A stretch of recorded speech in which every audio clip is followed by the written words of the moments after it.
2010 के अंदर एक बहुत ही अमेजिंग मूवी आई थी जिसके अंदर आज की टेक्नोलॉजी से तो कहीं ज्यादा एडवांस टेक्नोलॉजी उसी वक्त दिखा दी गई थी। उस मूवी का नाम ड्रोन था, जिसमें एडवांस टेक्नोलॉजी के साथ में सारे रोबोटिक्स, सारे ग्रेट टेक्नोलॉजी, प्रोग्रामिंग, बहुत सारी चीजें दिखाई गई थी कि कैसे किसी प्रोग्रामिंग के अंदर अगर कोई इंसान चला जाता है तो उसके बाद का क्या सिनेरियो हो सकता है। 2010 में आई वो मूवी अब तक की सबसे लाजवाब मूवीज के अंदर है, जो साईफाई के सेगमेंट के अंदर बहुत ज्यादा टॉप करती है। उसी मूवी को फॉलो करते हुए लगभग 16 साल बाद में यानी कि 2026 के अंदर ये मूवी आई है, जिसकी स्टार्टिंग के अंदर हमें सबसे पहले 1982 वाला सीन दिखाया जाता है, केविन फ्लिन। अब असल के अंदर गाइस ये ट्रॉन फर्स्ट मूवी का जो मेन कैरेक्टर था वो था केविन फ्लिन। तो उसने काफी सारी चीजें बनाई थी, गेम्स बनाए थे, ट्रोन और इसी के साथ में और भी चीजें। उसके बाद में केविन जो है वो गायब हो गया था, तो उसने एक कंपनी भी बनाई थी जिसका नाम एनकॉम था। प्रेजेंट के अंदर टाइम आता है 2025 का, जिसके अंदर एनकॉम मूवी के साथ में एक और कॉम्पिटिटर आया है जिसका नाम डिलिंजर्स है। डिलिंजर्स को बनाने वाला आदमी और कोई नहीं बल्कि एनकॉम कंपनी के अंदर काम करने वाला ही एक एम्प्लॉय था जिसका नाम एड था। अब इनके जो बच्चे हैं यानी कि इस एड का जो पोता बन के आया है उसका नाम जूलियन है, वही इस कंपनी को यानी कि डिलिंजर को चला रहा है। और इसी के साथ में एनकॉम कंपनी के जो मालिक थे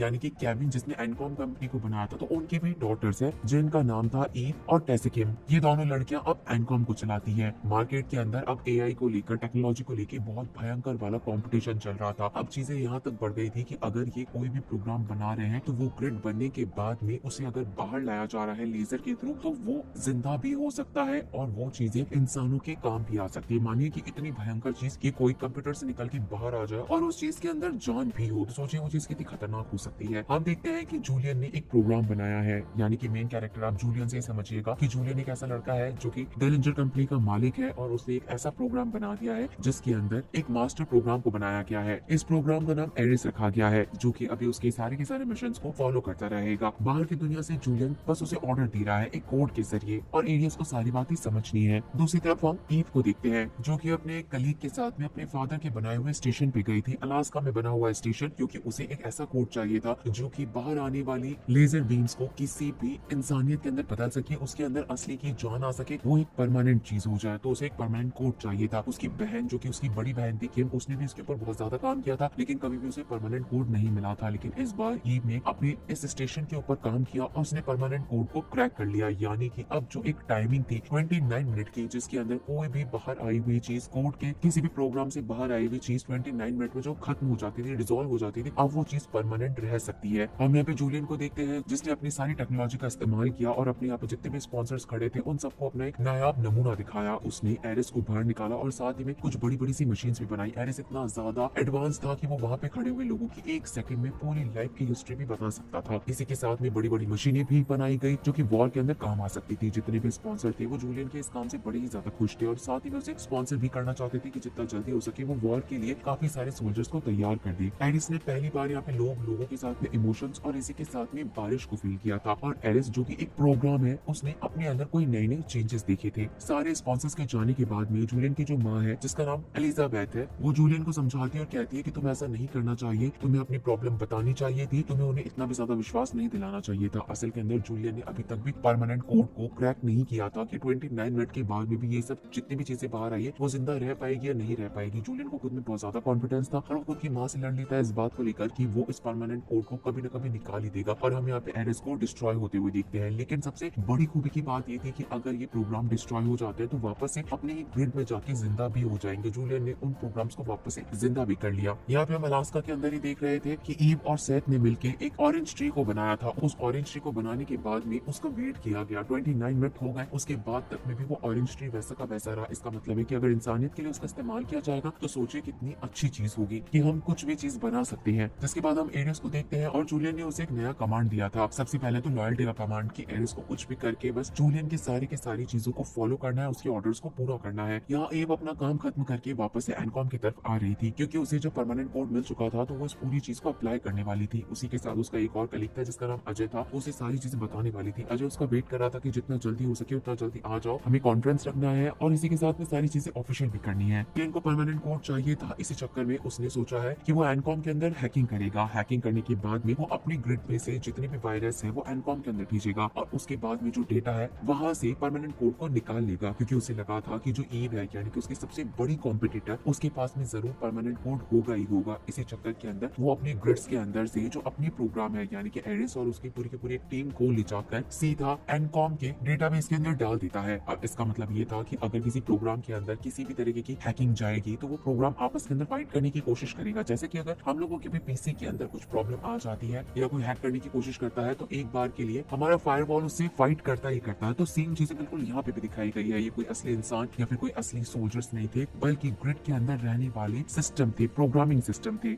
इसने काफी सारे डेटा को एनालाइज कर लिया था और उसका सबसे इंपॉर्टेंट काम था ईव के डेटा को एनालाइज करना। तो ईव के ऑलमोस्ट सारे डेटा को उसने स्कैन कर लिया था, कह सकते हैं कि घोट के पी लिया था। अब तक यहाँ पे एनकॉम के सिस्टम की जितना भी फायरवॉल और जितनी भी उसकी टीम थी आ जाती है फाइट करने के लिए। एरस अपने सारे के सारे सोल्जर्स को लेके यहाँ से भागने लगता। उसे जितना डेटा की जरूरत थी उसने वो सारी चीजें ले ली थी, लेकिन जाने से पहले उसका खुद का एक सोल्जर काफी ज्यादा इंजर्ड हो गया था, उसका फ्रेंड इंजर्ड हो गया था। लेकिन जूलियन ने उसके ऊपर बिल्कुल भी नरमी नहीं दिखाई। एरिस अपने उस प्रोग्राम को साथ नहीं लेके जा पाया और एरिस ने उस सारे के सारे प्रोग्राम को वही ब्लास्ट कर दिया। इससे हुआ ये कि एनकॉम का जितना भी सिस्टम था वो करप्ट हो गया, सारी की सारी प्रेस कॉन्फ्रेंस और इसी के साथ में एनकॉम के जितने भी सिस्टम थे, जितनी भी चीजें चल रही थी वो सब ठप पड़ जाती है, क्योंकि एक तरीके से उनका फायरवॉल जो था वो ब्रेक हो चुका था, उसमें से डेटा ट्रांसफर हो चुका था। ये सब कुछ जूलियन ने करा था। अब यहाँ पे मेन काम था ईव को ढूंढने का, क्योंकि ईव के पास में परमानेंट कोड आ चुका है तो उसे बाहर के वर्ल्ड में ढूंढना है। ये बात जब अजय को पता चलती है कि उनका फायरवॉल टूट चुका है और उनके अंदर बहुत भयंकर वाला वायरस आ चुका है, और ये सब कुछ और किसी ने नहीं बल्कि डिलिंजर के जूलियन ने करा है, क्योंकि उसे परमानेंट कोड चाहिए। तो ईव को कुछ भी करके अपनी सेफ्टी करनी है और यहाँ पे आना ही नहीं है। हम देखते हैं कि एरिस पूरे टाइम ईव की सारी मेमोरीज को रिकॉल करने लगता है, उसकी सारी चीजों को देखने लगता है। कह सकते हैं कि वो उसे थोड़ी बहुत पसंद आने लगी थी। अब यहाँ पे जूलियन जो है वो एरिस को बाहर बुलाता है और इसी के साथ में उसे ऑर्डर देता है कि जाके सीधा ईव को उठा के यहाँ पे ले आओ। इसी के साथ में उसकी एक और फ्रेंड को बनाता है जिसका नाम अथेना था। इन दोनों को भेजा जाता है। इसी के साथ में इन्हें बाइक्स भी दी जाती है। इनके पास सिर्फ और सिर्फ 29 मिनट्स थे। इसके अंदर इन्हें ईव को ढूंढना भी है, उसके अंदर से परमानेंट कोड को अपने साथ भी ले आना है। अगर वो नहीं मानते तो सीधा का सीधा उसे ही उठा के ले आना है। यहाँ पे बहुत ही गजब का एक फाइट सीक्वेंस दिखाया जाता है जहाँ पे ईव भी बाहर निकल चुकी थी, वो खुद की जान बचाने के लिए बाइक पे भाग रही थी। साथ ही में यहाँ पे एरिस और अथेना थे जो कि प्रोग्रामिंग सिस्टम थे, एक कंप्यूटर से निकल के आए हुए प्रोग्राम थे, और वो अपनी लेजर लाइट से पूरे शहर को बर्बाद कर रहे थे, गाड़ियों को काट रहे थे, हर जगह तबाही मच रही थी। इधर उधर रास्ता घुमाते घुमाते ईव भी बहुत गजब की गाड़ी चला रही थी। एक वक्त ऐसा आता है जब उसने अथेना को बहुत गंदा वाला चकमा दे दिया था। वो एक पार्किंग के अंदर चली गई थी और उसने इवन अथेना की बाइक चुरा ली थी, अथेना को काफी ज्यादा डैमेज कर दिया था। लेकिन फिर भी एरिस ने उसका पीछा नहीं छोड़ा था। एक ब्रिज में जाके उसने उसे कैप्चर कर लिया था। तभी ऊपर से जूलियन उड़ता हुआ आता है। उसके पास एक ऐसी मशीन थी जिससे कि वो किसी भी इंसान को ग्रिड के अंदर भेज सकता है। जूलियन ने ईव को अपने ही ग्रिड के अंदर खींच लिया था। अथेना और एरिस का 29 मिनट का टाइम खत्म हो गया था और वो वहीं पे डिसॉल्व हो गए थे। यहाँ पे ये बात जब जूलियन की माँ को पता चलता है कि उसने एनकॉम की सबसे बड़ी मार्किन यानी कि ईव को ही गायब कर दिया है और ईव को वो नुकसान भी पहुंचाना चाहता है, तो वो अपने बेटे को बहुत मना करती है कि जूलियन ये सब चीजें करना गलत है, तुम इससे कभी भी परमानेंट कोड नहीं पा पाओगे, और अगर तुम्हें वो मिल भी गया तो तुम ये बहुत गलत तरीके से चीजें कर रहे हो। लेकिन जूलियन को वो परमानेंट कोड चाहिए ही था, उसे खुद का एक्सपेरिमेंट साबित करना ही था, खुद की बनाई हुई चीजों को बाहर रियल वर्ल्ड में लाना ही था। जूलियन के ग्रिड के अंदर ईव पहुंच चुकी थी, एक प्रोग्राम के जैसे पहुंची थी वो। उसे जैसे खुद का स्केल दिया जाता है वैसे ही वो जिंदा हो जाती है। उसे कुछ समझ में नहीं आता कि आखिर वो किस जगह पे। एरिस उसे सब कुछ समझाता है कि वो ग्रिड के अंदर आया है, अगर वो अपना परमानेंट कोड दे देगी तो फिर उसे छोड़ दिया जाएगा। लेकिन वो कहती है कि उसने परमानेंट कोड को तोड़ दिया और पानी में डाल दिया। एरिस कहता है कि ऐसा कुछ भी नहीं, अगर तुमने उसे एक बार देख लिया तो तुम्हारे दिमाग के अंदर चला गया है, हम उसे आराम से निकाल सकते हैं। जूलियन का ऑर्डर यही था कि ईव को भले मारना भी पड़े तो भी उसे मार दो, लेकिन परमानेंट कोड उसे चाहिए ही चाहिए। अब यहाँ पे अथेना भी खड़ी थी और इसी वक्त एरिस को लगने लगता है कि ईव को आखिर मरना क्यों चाहिए, आखिर वो मरेगी तो क्यों मरेगी। इसीलिए वो जूलियन की बात नहीं मानता है और अपने साथ में ईव को साइड में लेके जाता है और उसके बाद में उसे कहता है कि देखो यहाँ पे तुम्हें सब मारने के लिए तैयार है, परमानेंट कोड अगर तुम मुझे दे दोगी तो मैं वादा करता हूँ कि मैं तुम्हें यहाँ से बचा के बाहर ले जाऊंगा। अब ईव को समझ नहीं आता कि एरिस जो कि एक सिर्फ और सिर्फ प्रोग्राम है वो उसकी जान क्यों बचा रहा है, और जान बचा रहा है तो सिर्फ और सिर्फ उसे ही जिंदा क्यों होना है। ईव को सब कुछ भी समझ में नहीं आता। अथेना को थोड़ा बहुत डाउट हो ही चुका था कि आखिर एरिस ऐसे कैसे कर सकता है, अगर जूलियन ने यानी कि जो बॉस है उसने ऑर्डर्स दिए हैं तो फिर ईव को आखिर मारा क्यों नहीं जा रहा है। इसीलिए वो जूलियन से पूछने जाती है तो जूलियन ने यहाँ पे जो अपना मास्टर गार्ड था वो चेंज कर दिया था। अब उसने अथेना को कह दिया था कि तुम्हें मेरे ऑर्डर्स को पूरा करना है और कुछ भी करके परमानेंट कोड लेकर आना है। अथेना ने ये बात मान ली और वो सीधा एरिस के पास जाती है, लेकिन तब तक एरिस और ईव के बीच में डील हो चुकी थी, इसीलिए उसने उस पूरी जगह पे छेद करके सीधा वो नीचे जंप करता है पानी के अंदर। और फिर यहाँ पे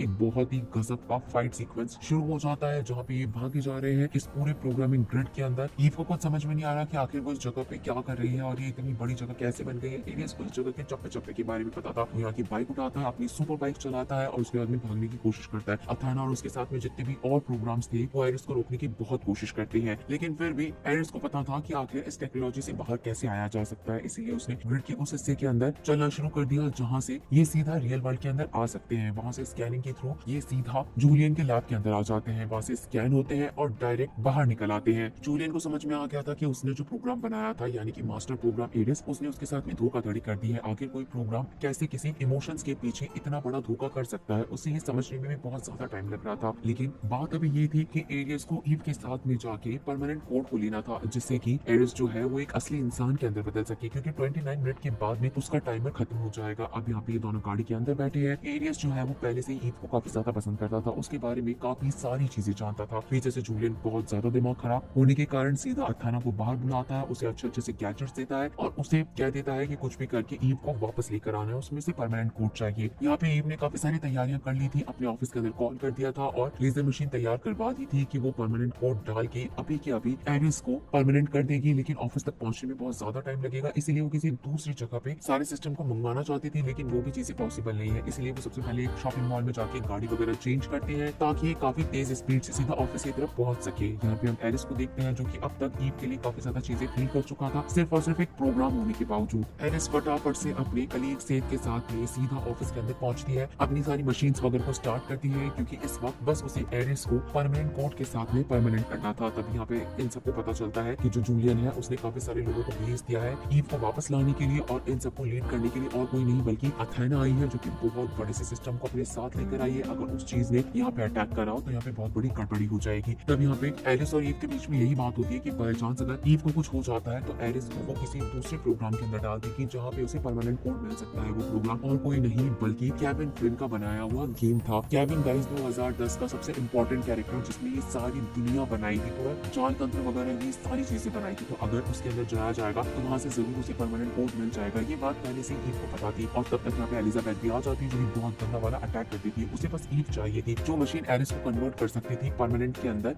उस मशीन को भी तोड़ दिया जाता है। अथेना के साथ में काफी ज्यादा फाइट वगैरह होती है, कुछ देर के अंदर यहाँ पे पानी गिरने लग जाता है क्योंकि इस पूरे ऑफिस के अंदर आग वगैरह लग गई थी। अथेना के लिए भी पानी का इमोशन पहला इमोशन था, इस चक्कर में उसके ऑलमोस्ट 29 मिनट्स खत्म हो जाते हैं और वो वहीं पे पूरी तरीके से खत्म हो जाती है, वहीं पे गिर जाती है। अब अच्छी चीज ये होती है कि वहाँ पे उसकी गन रह जाती है। ईव के दिमाग में एक आइडिया आता है कि अगर इस गन को कनेक्ट करा जाए और इसके अंदर अगर हम हमारे वायरस को फैला दे तो हो सकता है कि जूलियन का जो पूरा का पूरा सिस्टम है यानी कि डिलिंजर का जो ग्रिड है उसे ही बर्बाद कर दिया जाएगा, उसके अंदर वायरस घुसा दिया जाएगा तो वो पूरा का पूरा सिस्टम ही बंद हो जाएगा। सब अपने अपने काम के लिए निकल जाते हैं। ईव सबसे पहले अपनी जान बचाने के लिए निकलती है ताकि वो बाकियों का ध्यान भटका सके। इतनी देर में वो पीछे अपने कलीग्स को कहती है कि इस मशीन को कनेक्ट करो और डिलिंजर के सिस्टम के अंदर वायरस डालो, और यहाँ पे जो एरिस है वो निकल जाता है केविन के बनाए हुए असली गेम के अंदर, जो फर्स्ट नंबर पे जो गेम बना था जिसके अंदर शायद परमानेंट कोड उसे मिल सकता था। अब वो अंदर गिर जाता है तो वो गेम स्टार्ट हो जाता है। अब वहीं पे उसे बाइक और शील्ड वगैरह मिलना शुरू हो जाती है। यहाँ पे अथेना ने खुद को वापस बना लिया था और जूलियन भी अब तो डरा हुआ था कि आखिर अथेना बार बार के अंदर कैसे खुद को बना रही है। अब तक यहाँ पे जूलियन की माँ आ जाती है और अपनी बेटी जूलियन को कहती है कि तुम्हें प्रोग्राम अभी के अभी बंद करना पड़ेगा, तुम्हारा दिमाग खराब हो गया क्या, ये सब चीजें चल क्या रही है। अथेना जो खुद एक प्रोग्राम थी और वो ऑर्डर फॉलो करने के पीछे इतनी ज्यादा पागल हो गई थी कि उसे ह्यूमंस के बारे में पता ही नहीं था कि उन्हें जिंदा छोड़ना होता है या मारना होता है, और वो जूलियन की माँ को मार देती है। साथ ही में जूलियन को भी अल्टीमेटम दे देती है कि अगर आप मेरे रास्ते के बीच में आए तो मैं आपको भी मार सकती हूँ, क्योंकि ये मेरे ऑर्डर्स हैं कि मुझे ईव को यहाँ पे लाना है और परमानेंट कोड चाहिए। जूलियन बहुत बुरी तरीके से डर चुका था कि उसकी बनाई हुई चीजें उसी के ऊपर भारी पड़ गई है। उसने जो सिस्टम बनाए थे वो लोगों की मदद के लिए बनाए थे या फिर किसी भी चीज के लिए बनाए थे, लेकिन वो चीजें यानी कि वो प्रोग्राम्स आज उसे ही मारने पे तुले हैं। जिसके बाद हम एरिस को देखते हैं। अब वो सीधा इस प्रोग्राम के अंदर जाता है यानी कि गेमिंग के अंदर जाता है, तो उसे बहुत ही भयंकर वाली चीज दिखती है। मेरे लिए तो गाइस एक बहुत भयंकर वाली चीज है, क्योंकि यहाँ पे हम 2010 के जो केविन फ्लिन थे उन्हें देखते हैं। असल के अंदर तो वो कब के मर चुके थे, लेकिन जो उनकी प्रोग्रामिंग है, जो उनके क्लोन्स है, वो अभी भी वहाँ पे घूम रहे हैं और कह सकते हैं कि अभी भी इस पूरी चीज को प्रोटेक्ट कर रहे हैं। एक वही है जिनके पास में परमानेंट कोड था, उनके साथ में काफी अच्छी बातचीत चलती रहती है एरिस की कि आखिर तुम यहाँ पे कैसे है। एरिस ने खुद को पूरी तरीके से प्रूव कर दिया था कि वो कैसे एक इंसान के अंदर बदलना चाहता है। उसके अंदर इमोशंस आ गए, उसने बारिश देखी, वो ईव से मिला, उसे ईव के लिए इमोशंस आए, काफी सारी चीजें। यहाँ पे अथेना जिंदा होके वापस से खुद के 29 मिनट्स को लेकर सीधा ईव को पकड़ने के लिए चली गई थी। अब तक ईव ने अपने सारे दोस्तों को डिलीजर के अंदर घुसने के लिए मशीन कनेक्ट करवा दी थी और उसके बाद में वो ध्यान भटकाने के लिए यहाँ से भाग जाती है, क्योंकि अब तक अथेना एक बहुत बड़ा शिप लेकर आई थी जिससे कि वो ऑलमोस्ट इस पूरी जगह को बर्बाद कर सकती थी, बहुत इजीली बर्बाद कर सकती थी। यहाँ पे एरिस ने केविन का दिल जीत लिया था और उनसे ऑलमोस्ट परमानेंट कोड ले ही लिया था, क्योंकि एरिस ने विश्वास दिलाया था केविन को कि वो एक ह्यूमन बन सकता है, भले वो एक प्रोग्राम है। और केविन भी इस बात को मान चुके थे कि हाँ एरिस एक इंसान बन पाएगा, क्योंकि उसके अंदर ऐसे इमोशंस जग चुके हैं। ये कोई डिफॉल्ट नहीं है, बल्कि प्रोग्रामों के अंदर ऐसी चीजें डाली गई थी, इमोशंस डाले गए थे। क्योंकि केविन ने भी जब 2010 वाली मूवी बनाई थी तो उसमें उसने ये बताया था कि उसने अपने बनाए हुए सिस्टम्स के अंदर इमोशंस डाले हैं, हालांकि वो चीजें बाहर नहीं आई नहीं थी, प्रोग्राम के अंदर ही थी, लेकिन ये वाले जो एरिस और इस तरीके के प्रोग्राम है ये तो सीधा बाहर आ गए हैं। यहाँ जूलियन देखता है कि उसकी माँ को मार दिया गया है, लेकिन उसे समझ नहीं आता कि अब आखिर वो क्या करेगा। वो अथेना का बस वेट कर रहा था कि अगर परमानेंट कोर्ट आ गया तो वो सारी चीजों को ठीक कर देगा। ईव अपनी जान बचाने के लिए बाहर की तरफ निकल जाती है। अथेना उसका हर जगह इंतजार कर रही थी, हर जगह से उसे ट्रैप करने की कोशिश कर रही थी, और भी न जाने उसने कितने सारे प्रोग्राम्स निकाल दिए थे जो कि बाइक लेके पूरे शहर में अफरा तफरी कर रहे थे और बस ईव को पकड़ने की कोशिश कर रहे थे। ईव आखिरकार ट्रैप हो जाती है, उसे बहुत सारी लेजर्स के अंदर बांध दिया जाता है और ये लेजर्स इतनी भयंकर थी कि किसी भी चीज को आर पार करके काट दे। और ईव को अभी पता भी नहीं था कि अब आखिर वो करेगी तो क्या करेगी। यहाँ पे हम एरिस को देखते हैं जिसने कैबिन से परमानेंट कोड लेके वो सीधा अर्थ पे आ गया था, क्योंकि इस परमानेंट कोड के थ्रू एरिस जो की है वो जिंदा हो सकता है। अब वो सीधा उसी जगह से निकलता है जहाँ से कैबिन का बहुत पुराना वाला स्टूडियो था, वो गेम पार्लर जहाँ पे कैबिन ने अपनी सारी की सारी मशीनें रख रखी थी। कैबिन एरिस के पास इस वक्त परमानेंट कोड था और साथ ही में अपना ब्लेड भी था, जिसके थ्रू अब वो इंसानी दुनिया में पहुंच गया था, वो भी परमानेंट हो गया, यानी कि वो 29 मिनट्स के अंदर खत्म नहीं होगा बल्कि जिंदा रहेगा। अथेना यहाँ पे ऑलमोस्ट ईव को जान से मारने वाली थी, लेकिन इतनी देर में यहाँ पे एरिस आ जाता है, जिसके बाद तो इन सबकी फिर से फाइट होनी शुरू हो जाती है। ईव की हालत बहुत ज्यादा खराब थी, अथेना और एरिस के बीच में फाइट होना शुरू हो जाती है। अब एरिस जब परमानेंट हो चुका था तो अथेना उसे कहती है कि तुम तो परमानेंट हो चुकी हो, आखिर अब हमारी बारी है, अब हम परमानेंट होंगे। लेकिन एरिस उसे मना करता है कि नहीं, ये गलत चीज है, तुम लोग बस एक प्रोग्राम हो जो कि बस एक चीज को फॉलो कर रहे हो, ऑर्डर को फॉलो कर रहे हो, इसके पीछे न जाने कितनी सारी चीजें गलत हो सकती है। अब तक ईव के जितने भी कलीग्स थे उन सब ने मिलकर डिलिंजर के नेटवर्क के अंदर वायरस डाल दिए थे। इसी चक्कर के अंदर सारे डेटा को जब हैक कर लिया गया था, सारे प्रोग्राम्स को जब हैक कर लिया गया था, तो आराम से इस सिस्टम को भी रोक लिया गया था। जो अथेना है उसके 29 मिनट्स भी एक वक्त के लिए तो पूरे हो ही गए थे और इसी के साथ में अब वो वापस ना जनरेट हो, वापस ना बने, इस चीज को भी फिक्स कर दिया गया था, यानी कि सारी की सारी जो मशीन्स वगैरह है उन सबको बंद कर दिया गया था, उनके ऑर्डर्स वापस ले लिए गए थे। अथेना और एरिस का एक लास्ट का सीक्वेंस दिखाया जाता है जहाँ पे ये दोनों एक तरीके से दोस्त थे और बस यही कहना चाह रहे थे कि अथेना ने तो अपने मास्टर के ऑर्डर्स फॉलो करे हैं, जबकि एरिस का कहना था कि नहीं, हमें वो चीजें नहीं करनी चाहिए थी, वो चीजें बिल्कुल गलत थी। यहाँ पे जूलियन को पता चल गया था कि भाई उसका तो एकदम किस्सा खत्म है, उसके कंपनी के अंदर वायरस घुस चुका है और अब तो उसे पकड़ने के लिए हैंड टू हैंड काफी सारी पुलिस वगैरह भी आने वाली है। तो उसने क्योंकि बहुत सारे गलत काम करे थे तो उसने खुद की जान बचाने के लिए वापस ये लेजर लाइट स्टार्ट करी और खुद को अपनी कंपनी के ग्रिड के अंदर डाल दिया ताकि वो गायब हो जाए, ताकि वो छुप जाए, बाहर निकलने का रास्ता तो वो बाद में भी निकाल सकता है। जूलियन को जब लोग पकड़ने के लिए आते हैं तो जूलियन वहाँ पे नहीं था, बल्कि वहाँ पे सिर्फ उसकी माँ थी जो कि मर गई थी। यहाँ पे हम ईव को देखते हैं जो कि एरिस के साथ में थी। एरिस जो कि अब इंसान बन चुका था और ईव की काफी सारी चीजों को सीख चुका था कि ईव किस तरीके से रहती है और उसने इंसानियत को कैसे जिया है, तो अब वो भी बिल्कुल वैसा ही बनना चाहता था। इसी के साथ में इनका एक बहन का भी सीन था कि ईव ने ये सारी चीजें अपनी बहन किम के लिए करी थी, क्योंकि किम ये सारी चीजें करते करते मर गई, लेकिन कभी भी उसे परमानेंट कोड नहीं मिल पाया, उसे कोई बीमारी थी। लेकिन अब जाके ईव ने सबका सपना पूरा कर दिया है और वो इस टेक्नोलॉजी को बहुत अच्छे तरीके से इस्तेमाल करेगी, जिसके बाद में सीन काफी समय बाद का शिफ्ट हो जाता है। ईव इस परमानेंट कोड का बहुत अच्छे से इस्तेमाल कर रही थी, नई नई चीजें बना रही थी, बहुत अच्छे एक्सपेरिमेंट कर रही थी और साथ ही में जो एरिस है जो कि एक प्रोग्राम था वो बाहर निकल चुका है, इंसान में तो बदल ही चुका था, वो नई नई चीजों को एक्सप्लोर कर रहा है और वो आगे जाके ईव से जरूर मिलेगा। लेकिन मूवी के लास्ट के अंदर हमें एक सीन दिखाया जाता है जहाँ पे आप जूलियन को देखते हैं जो कि अपनी ही